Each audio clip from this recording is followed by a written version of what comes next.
Hello and welcome to another episode of Connor Reads AP Euro. Today we are going to be jumping right into it. We're just going to hit the ground running after a short intro, of course. Who do you think I am? So we're going to be starting in Chapter 7, particularly Chapter 32, subheading The Wealth of Western Europe, Social Consequences. If you're a new subscriber, welcome. And if you are a returning viewer, welcome. Make sure to smash that like button and ring the bell and comment. Thank you. This video is made possible by viewers like you. All right.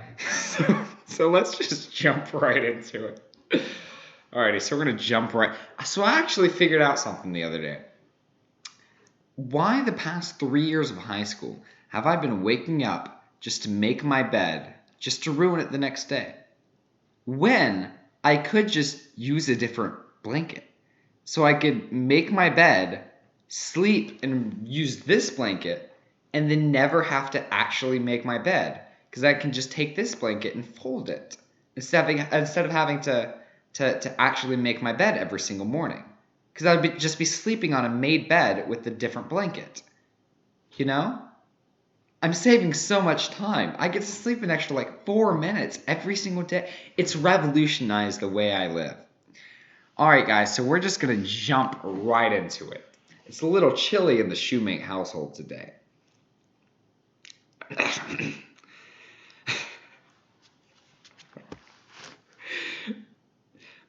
The wealth which accumulated along the Atlantic seaboard of Europe was, in short, by no means produced by the efforts of Western Europeans only.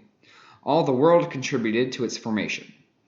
The natural resources of the Americas, the gold and people of Africa, the labor and enslaved workers on the Caribbean islands, the resources and manufacturing skills of Asia, all alike went into producing the vastly increased volumes of goods moving in the world commerce. Europeans directed the movement. They supplied capital. They contributed technical and organized abilities. And it was by the demand of Europeans at home in Europe and as traders abroad that set increasing numbers of Indians to spinning cotton, Chinese to raise tea, Malayans, which are now the Burmese. They changed the name. It was Malaysia, now it's Burmesia. Yes. Malays to gather spices, and Africans to tending of sugarcane. A few non-Europeans might benefit in the process. Indian or Chinese merchants subsidized by East Indian companies, African chiefs who captured slaves from neighboring tribes and sold them to Europeans. But the profits of the world economy really went to Europe. The new wealth over and above what was necessary to keep the far-flung and polyglot labor force in being, and to pay other expenses piled up in Britain, Holland, and France. As returning viewers obviously know, and as you will soon learn, I am in fact completely illiterate. This one's going to be about private property. That's what the next section is going to be about. Here it was owned by private persons. It accumulated within the system of private property and as part of the institutions of private enterprise or private capitalism. Governments were dependent on these private owners of property for governments in Western Europe and had no important sources of revenue except loans and taxes derived from their peoples. When the owners of wealth gave their support, the government was strong and successful, as in England. When they withdrew that's not all, folks. We still got another couple pages. When they withdrew their support, the government collapsed, as it was to collapse in France in the Revolution of 1789. In a technical sense, there were many capitalists in Western Europe, persons who had a little savings which they used to buy a parcel of land or a loom or entrusted to some other person to invest at interest. And in a general sense, the new wealth was widely distributed. The standard of living rose in Western Europe in the 18th century. Tea, for example, which cost as much as 10 pounds a pound when introduced into England about 1650, was an article of common consumption 100 years later.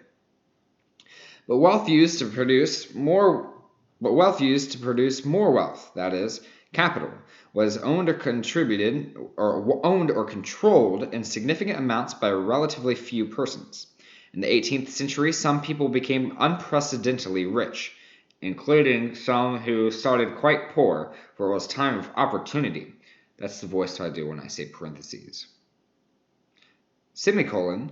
The great intermediate layers of society became noticeably more comfortable, and the people at the bottom, I'm going to guess the next word is such as serfs of Eastern Europe, the Irish peasantry, the dispossessed farmers working in England, the poorest peasants and workers of France, were worse off than they had been ever before.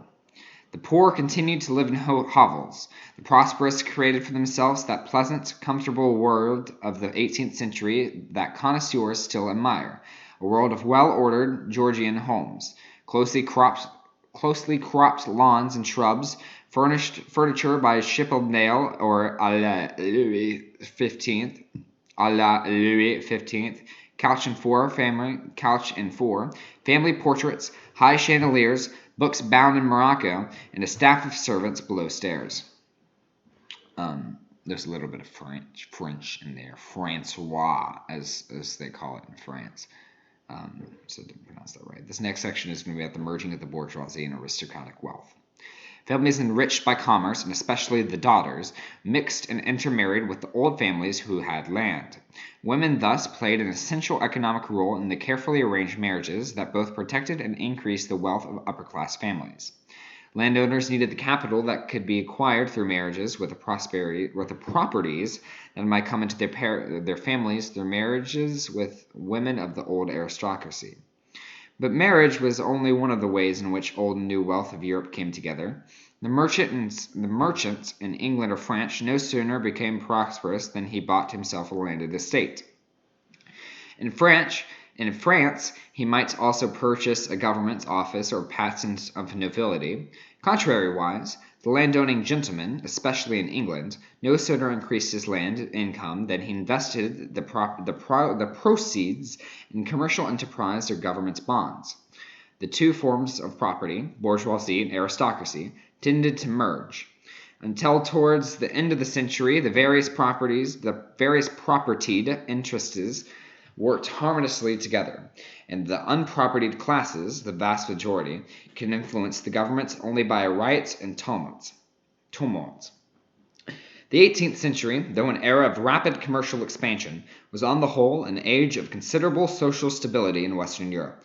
It was the upheavals of the French Revolution that would disrupt and transform much of the social political order in European societies after 1789.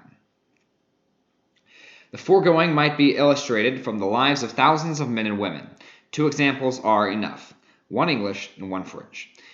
They show the working of the world economic system, the rise of the commercial class in Western Europe, and the role of that class in the political life of Western countries.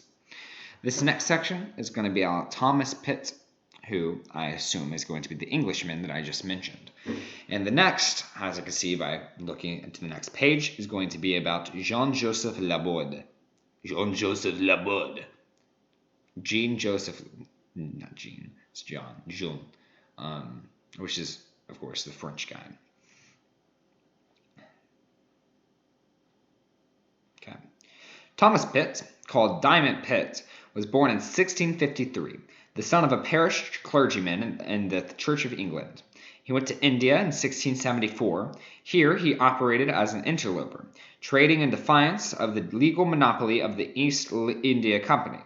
Returning to England, he was prosecuted by the company and fined £400, but was rich enough to buy the manor of Stratford and with it the borough of Old Sarum, a rotten borough which gave him a seat in the House of Commons without the trouble of an election. He soon returned to India, again as an interloper, where he competed successfully with the company that it took him into his own employment. He soon returned to India, again as an interloper, where he competed so successfully with the company that it finally took him into his own employment.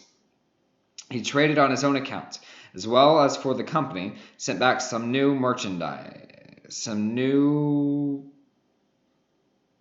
chintzes to England, and defended Madras against their local ruler of Karnataka, the coastal area around Madras, buying him off with money. In 1702, though his salary was only £300 a year, he purchased a 410-carat uncut diamond for £20,400. He bought it from an Indian merchant who had himself bought it from an English skipper, who in turn had stolen it from a slave who had found it in the mines and who had concealed it in a wound in his leg. Wow! Okay, buddy. Back in England, Pitt had his diamond cut at Amsterdam and sold in 1717 to the regent of France for $135,000. That is a profit of sixfold, ladies and gentlemen. Wow. The regent put it up in the French crown. It was appraised at the time of the French Revolution at $480,000, which is again a fold of 4 times on top of the sixfold times fold. Diamond Pitt died in 1726. One of his daughters became the Countess of Stanhope, and one of his sons became the Earl of Londonderry. Another son became the father to William Pitt, who guided Britain through the 7 Years' War with France, and who was raised to the peerage as the Earl of Chatham. After this, Pitt, the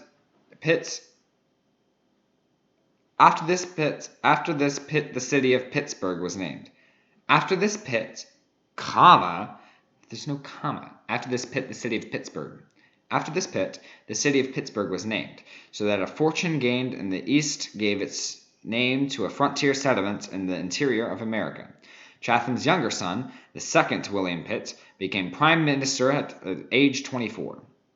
The younger Pitt guided Britain through its wars with the revolutionary France and Napoleon until his death in 1806 during the high tide of the Napoleonic Empire.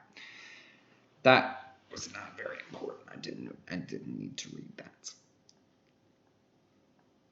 But it's not about Thomas Pitt. That's not why it's in the textbook, because Thomas Pitt isn't very significant except for what he spawns William Pitt, right? But it's in here to show how the economics work. It offers an example of how economics worked in the world trade system. The importance of mercantilism. Jean-Joseph Laborde. Jean-Joseph Laborde was born in 1724 of a bourgeoisie family of southern France. He went to work for an uncle who had a business at Bayonne trading with Spain and the East. From the profits, he built up vast plantations and slave holdings in Santo Domingo. His ships brought sugar to Eastern Europe and returned with the prefabricated building materials, each piece carefully numbered for his plantations and refineries in the West Indies. He became one of the leading bankers in Paris. His daughter became the Countess de Noailles. He himself received the title of Marquise, which he did not use. He bought a number of manors and chateaux near Paris.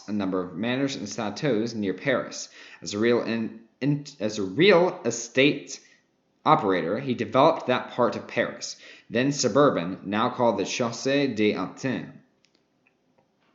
During the 7 Years' War, he was sent by the French government to borrow money in Spain, where he was told that Spain would lend nothing to Louis XV, but would gladly lend him personally 20 million reals. In the War of American Independence, Laborde raised 12 million livres in gold and the government to help pay for the French Army and Navy, thus contributing to the success of the American Revolution. He acted as an investment agent for Voltaire and gave 24,000 livres a year to charity and subscribed 400,000 livres in 1788 toward building new hospitals in Paris. In July 1789, he helped to finance the insurrection which led to the fall of the Bastille and Revolution. His son, in June 1789, took the oath of the tennis courts, swearing to write a constitution for France. He himself was guillotined in 1794. His children turned to scholarship and the arts. All right, well, that's all for this episode. Tune in next episode where we're going to be starting in chapter 33, still a part of chapter 7, or section 33 in chapter 7. We're going to talk about Western Europe after the Peace of Utrecht from 1713 to 1740. So all the effects of that. So yeah, this is a pretty good episode. We talked about the Western Europe. We talked about private property. Those two men demonstrate the world economic system at this time, how trading was key. We also talked about the merging of the bourgeoisie and aristocratic wealth, because now that the middle class, now the poor are still dirt poor, right? But now that the middle class is getting a little bit thicker, it wasn't uncommon for the aristocracy and the bourgeoisie to mix up. So, I hope you enjoyed. I hope that you leave a like, a comment, subscribe, and ring that bell notification so that you can get notifications of when my videos are uploaded. Thank you, and goodbye.